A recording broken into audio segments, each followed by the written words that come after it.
Hello, everyone. Welcome to the MarTech Cube podcast. In today's episode of the MarTech Cube podcast, we would be understanding identity resolution and personalization in a cookieless world, along with David Morris, VP Global Solution Consulting at Telium. David is an expert in building data solutions. Along with 10 years of experience in big data management, David has helped develop the best practices surrounding data collection, management, and actioning. Working with household names on a daily basis, David has supported them in interpreting data to improve business intelligence, digital marketing, and conversion optimization. David's experience of cross-device customer engagement has led him being a vital asset in helping businesses to develop solutions in order to drive revenue growth through omnichannel marketing. During his career, David has focused on the data management technology tools available and the best methods of implementation. Taking an active role to assist in the development of technology combined with a background in data solution means that David is able to advise based on his own knowledge and solid experiences. Welcome to the podcast, David. Thank you very much indeed. I want to start this conversation by talking about how times have changed in terms of customer experience. We are witnessing that a new era of customer experience is upon us as CX steadily moves towards becoming a de facto strategic imperative for any organization which is seeking competitive differentiation and business growth, especially in today's marketplace. What do you think changed in terms of the customer's expectations? I think quite a few things have, and I think also as marketeers, we're almost now just used to constant change and having to need to adapt. So these changes are not quite water for ducks back, but we're mindful that we need to keep adapting. And I think there's a couple of key things that we can see kind of certainly more recently. One is, I guess, the trade-off or the choice that consumers are making between privacy and convenience. So privacy is very front of mind. It's mainstream press. People are thoughtful, or certainly being forced to be thoughtful about how their privacy is kind of either regulated or adhered to online in their online experience. But at the same time, they just want the convenience of what online gives them as well, and can often find that the privacy mandate can put things that make online behavior or online purchasing, for example, slightly less convenient. So I think there is that trade-off at the moment, and that's kind of what is also kind of driving some of the customer expectations. They're looking for that convenience still, but they're kind of impacted by all the privacy that needs to be adhered to, and rightly so. And you see that with things like consent prompts that pop up probably more often than people want to.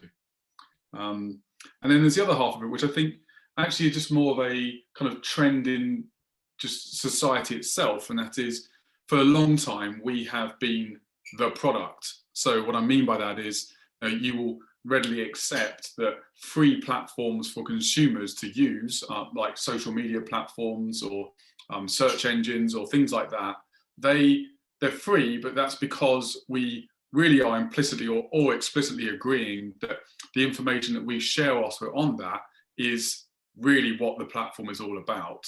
And so we are the product. And that's kind of shifted over time, because so now it's gone from us being kind of a passively the product to much more kind of actively the product. So what I mean by that is, if you look now at social media, it's gone from, hey, engage with your friends here, to, hey, you can make a persona and be an influencer on our social platform. And so now we're moving much more towards, okay, I'm the product, but actually I'm going to benefit from it explicitly. So I'm seeking an experience from that. So I think that change in customer expectations of, I'm expecting an experience because I am providing something, is really starting to permeate in how people behave and expect things online as well. Yeah. Right. Taking away from your previous answer about the privacy regulations. Now, with the privacy regulations becoming stringent by the day, navigating through the data ecosystem has become even more complicated.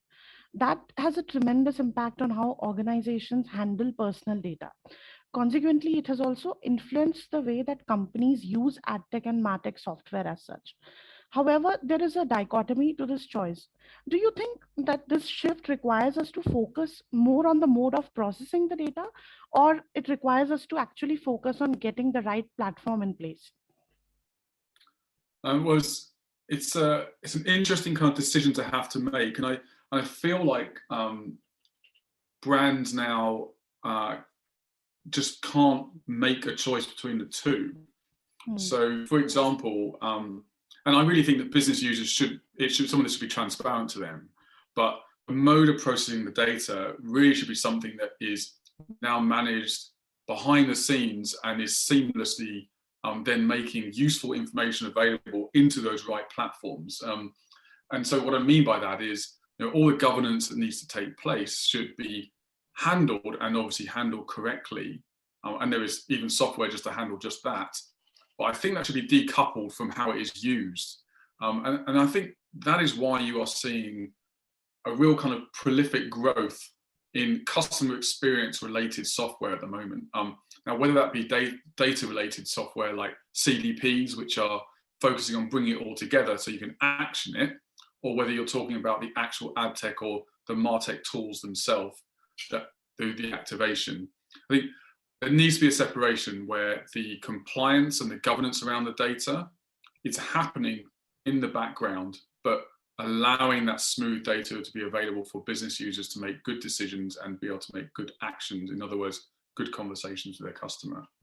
I think we used to be able to make the choice between the two, but now I think they are now distinct parts of the business that need to be owned completely by the business themselves. All right, a good balance always takes us a long way. Now, we have all seen cases and examples of extremely poor ethics toppled with massive data hygiene errors. This can range from the tricky opt-ins, wherein searching an opt-out is no less than doing a treasure hunt in itself. While majorly hilarious, sometimes these errors go to the extent of causing emotional distress and leading to evasive, approaching creepy marketing. How would you suggest that the marketers can go a little easy on the aggressive marketing and resolve this issue out? Yeah, this is always I guess it's a fun one and a kind of cringe one at the same time. I think on the one hand, we see people put consent prompts out which are almost designed to trick people into consenting, and that's just subversive, and it's not helpful to the reputation of marketing online. I think we need to be very mindful of that. So one thing I would definitely say is that just be the most transparent we can be allows us to gather and really invest in the most trust we can get from our customers. And so the trust really comes when they share information with us, they provide consent, and we honor it, and we don't use it for any more than we stated we would.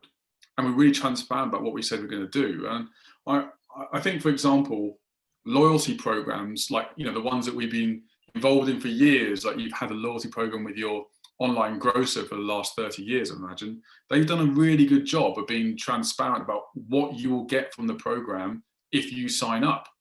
And that's essentially what we're talking about here, being really transparent with somebody to say, you will get these benefits if you sign up, and this is what we need from you to do that. I think that transparency will then harbour trust. And to avoid those kind of cringe, kind of like creepy moments, I think marketers need to kind of really kind of find the right balance between, I've got this information, how should I actually responsibly use it? And historically, particularly with third-party data and third-party cookies, that is a big part of what we're looking at now in the industry. It's been very easy to get hold of data. It's always too easy. And so that kind of easiness or that laziness about getting the data has meant that we can almost get away with being a little bit lazy sometimes about how we use it. And then that might result in some of the creepiness that you just described. But I think now, as we are more adherent to how we get the information, we can be more considerate about how we leverage it. And I think, a nice analogy I've used in the past, I think with other conversations around this with my colleagues and with customers, is if we treat this like a good, healthy relationship, then we wouldn't want to speed it up by finding lots of information about somebody before they told them ourselves. And I think it's the same with us as marketeers. We need to be mindful of that. And just because we might know something without the customer fully appreciating that they had shared that, even though they'd given consent, it doesn't mean we should start leveraging it instantly and kind of speeding up the relationship, as it were. And I think that's a good way to approach it. I certainly benefit from that when people or companies contact me and don't kind of get they're not too like aware, as it were, of what I know and what I need, but just enough that I can, I feel like they've been thoughtful. Right. Now, talking about the third-party cookies and the third-party data that you just talked about, I would really like to take a segment shift to identity resolution. Can you explore the concept of cookie syncing for our audience, David, so that we can dive into the identity resolution process on the whole? Yeah, absolutely. So I think cookie syncing, I can certainly describe it, and I think there's there was a new limitation to it now, but I think there's cookie syncing is designed so that when somebody like myself hits a brand's website, a cookie sync or a handshake occurs behind the scenes. And what that is doing is saying, if I go to website A and they say, okay, I'd like to contact the advertising tech that I use. And what I need from them is I need to know the ID that advertising company is using to recognize a person on my site. And I would like to be able to handshake and receive that value, that ID, so that I can then use it in communicating about that person back to the advertising technology on a future date. So cookie syncing is about receiving that cookie value from the advertising platform. Now, it's ID syncing in reality, and it doesn't have to be third-party cookies, but predominantly it has been.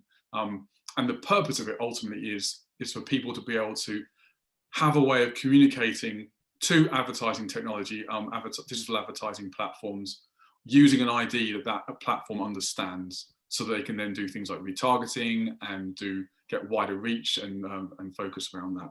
So that's the reason for it. Now, from an individual brand perspective and wanting to resolve identity about somebody, it can certainly be used to recognize who that person is for that advertising platform. But third-party cookies is what cookie syncing is really about. They're not really something you can recognize somebody outside of the browser or outside of their device. It's very much held to that. And when we think about ID resolution or recognizing people over time, we want to be using IDs that are more than just third-party cookies. And there's all kinds of factors now around third-party cookies and the diminishing of them, which really make cookie syncing something that is going to vastly adapt in our industry as advertising platforms adapt in the way in which IDs are going to be used to communicate and be able to get match rates into their platform. All right. Now that we are clear that cookie syncing in a big way aids the entire identity resolution process in creating a comprehensive customer view, we know that identity resolution has always been the key component of building a cohesive and omnichannel view for our customers, which ultimately builds a very solid base for contextual targeting further down the sales funnel. With a cookieless future on the edge, and assuming it would take years to develop the understanding to activate scaled compliant capabilities to face a cookieless future, how do you think identity resolution will function in a cookieless world? Well, I think first of all, the good news is that identity resolution has been functioning really well without third-party cookies as well. It's just different technologies use different ways of doing identity resolution. And I'd also want to, I think, just kind of refine slightly there and say this is third-party cookies that are going away, not all cookies. And right. First-party cookies are staying for the foreseeable future. And whilst some of them, in the ways in which you set those cookies, have a limited lifespan of, say, a week, for example, identity resolution will still use cookies anonymously for the foreseeable future. But I think identity resolution has always been looking for more than just a cookie to anonymously recognize people. You'll find probabilistic systems that look for things like fingerprinting, which essentially is using a a set of information which could change over time, but to try and assess whether it is the same person. And more deterministic identity resolution capabilities will look for IDs themselves and see whether the values match over time. Now, those IDs are much more first-party generated. They're things like email address or phone number or loyalty number or customer ID. And when you have a platform that supports identity resolution from across all types of IDs, not just third-party, but first-party as well, you will find yourself in a position of a stable strategic position to be able to recognize an individual in a way that they have allowed you to over time to build up a rich understanding of them so that you can enhance that relationship you have with them. And so I really think that, yes, we're moving towards a third-party cookieless future and a more restricted first-party cookie future, but it doesn't mean that identity resolution is going to take a hit. It just means that we're going to be able to provide a more robust view of who that person is. Right. Quite a revelation for us marketers. Now, I would also like to know your take on what would be your advice to the organizations or individuals who have been solely dependent on third-party cookies, and how should they prepare for a cookieless future? In this case, third-party cookies. Yeah, I think this is a very important thing to be thinking about. And I actually think this has got, once you kind of make your decisions around this, you've got like I would say a 6 to 8 month time frame ahead of you to really kind of be ready. And we know that 2022 is when Google is saying that they're no longer use third-party cookies in their platform. So that kind of means the world is not using third-party cookies in 2022. So we have a time clock ahead of us, and it's what we can do to get ourselves ready.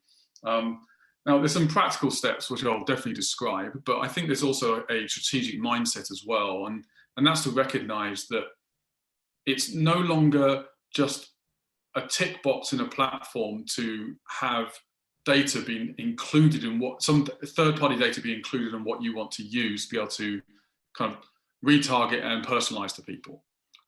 You now need to put the effort in to think about what kind of information that you want to have as an exchange with your consumers and give them a reason to want to be able to share that. That value exchange that we do here, and prolifically and rightly so, is very, very important. And before we had digital and everyone went to the shop around the corner to go and get something, you were known personally by those who worked at the shop because you lived local. And the value exchange there was that they knew you, they knew what you needed, and they typically always had it ready for you. And 1 or 2 questions later, and they have everything else that you need as well. And so we're familiar with that from a local perspective, but in our global society and with the internet and accessible that way, we now need to really think that that is how we need to do that at scale. So when we think of things like that, we can think of some strategies that need to accept the fact that we need to start collecting information in a way that provides trust, and we need to start thinking about strategies to go and collect IDs so that we can recognize people robustly over time. Now, I've mentioned first-party IDs, like PII IDs, for example. They're absolutely useful, and you might see some tactics or strategies people use where they feel that their content is worthy of someone having to sign in to see it, for example, and rightly so. And so you start to see these kind of ID gates on online content as people start to shift from, okay, I'm not going to rely purely on advertising revenue. I'm now going to also say you need to kind of pay or subscribe to see my content. So those ID gates are going to come up, and I think those are useful things to do at the right time based on your business model. Now, from a more technical standpoint, there are ways to actually maintain a first-party cookie for a year. And there are ways to do that which allow you to be able to maintain that in accordance with all the regulations and all the kind of browser stipulations that are out there as well. So that's something that I have seen work really well for both the customers I work with and people in the industry that I engage with too. So that's something we can obviously share over time.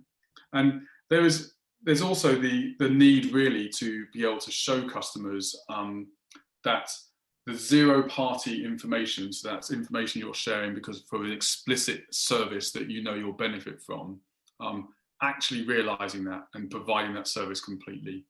will aid people in wanting to collect that information. So I think as you want to prepare for this cookieless approach, keep your ear to the ground and recognize what the ad tech providers are doing, because they're going to make it easy for you to still engage in their network. Secondly, get some technology which can bring IDs together against a person so that you can maintain a view of them no matter what's going on in the industry. And then thirdly, start pulling together user profiles and enrich them with IDs and information now at a first party level, so that as you do that over time, you have a nice rich profile of information about your consumers that you can leverage fully when we are going to be more reliant on first party data and less reliant on third party data in the near future. Right. That was a rather solidified approach towards the cookieless future. Now, from your observations, who do you think is doing it really, really well? Like, do you have any first-hand examples that you would like to share with our audience? Yeah, I got a few. Actually, one of them is a local company around the corner from where I live, and it's a place called Blenheim Palace. It's a big old stately home. It's got loads of grounds, and I get emails from them once every 2 months, and every time I get an email, it is interesting, relevant, and I sign up to that event. And they have lots of events that go on, but I only seem to ever get ones which I'm always going to say yes to. So, you know, a big call out to those guys. I think they do an amazing job. And I think it's because they are thoughtful about how they use the information that I've shared with them and the kind of things I've been to before, and that's great. But I also see some really great things going on a much more wider scaled digital experience as well. So, for example, I think the banks, whilst they can often be seen to be slower to the uptake and big machines, I actually think they're doing a really great job of steadily going through personalization steps and seeing their effectiveness over time. So, for example, I think Lloyds or HSBC are doing a good job when it comes to the customer experience with like the kind of online banking side of things and how that relates to other parts of how they work with you. And I think that's been a very, very good thing to see how banks are really kind of elevating themselves and not kind of continuing with that persona of being slow on the uptake. And I think that's fantastic to see as well, especially in the digital economy. But I think there's lots of good examples out there of people being able to work hard on using digital data.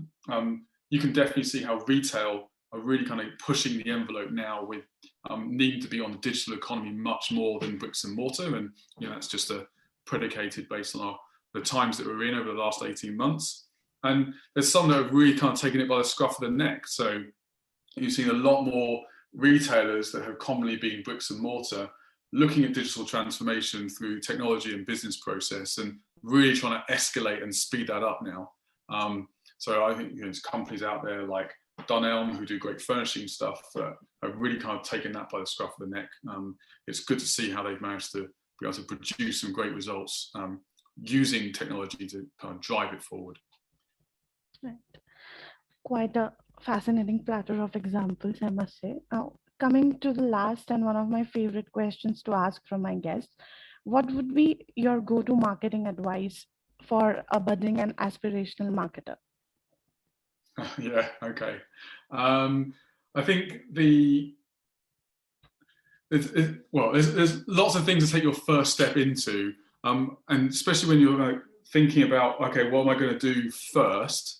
I think one of the first things I always do as a budding marketeer is I would think about the resources within my business that are there to support me. And historically, it has always been a real separation between IT and data and marketing. And that world just isn't true anymore, or it shouldn't be in the business you're in. So if you are a marketeer, and you should be looking for who is the closest person to me in the business that I can talk to around getting data and analytics to make decisions, and how fast can I get that information, and how frequently can I get it. So if I will be looking at that to see how the business that I am in is able to respond and act on the data that's being collected. That's certainly be the first thing. And then secondly as well, I will be having a look at my longer term strategy for how to be able to understand my customers better in a robust way that is a little more future-proof than hacks on how to be able to track people in this evolving time. I think it's very dangerous for us to look for workarounds around things like cookie loss and ITP, because we're really then just letting those changes impact our strategy. Instead, I think we should be focusing on a longer term strategy, which is perfectly reasonable to do at this time, as we look at the long-term view that other ad tech vendors and MarTech vendors are achieving. So on the one hand, check your internal business, see what access to good data you can have quickly. And on the other hand, make sure your strategic view isn't getting shaken by constant changes in the market. That is really wonderful advice. Now that marks us to the end of this conversation. Thanks a lot for joining me for this conversation, David. And I hope you have enjoyed this as much as I have and our audience will. Yeah, thank you very much as well. This has been fantastic. And yeah, thank you very much. Have a great day, David, and stay safe. Thank you. You too.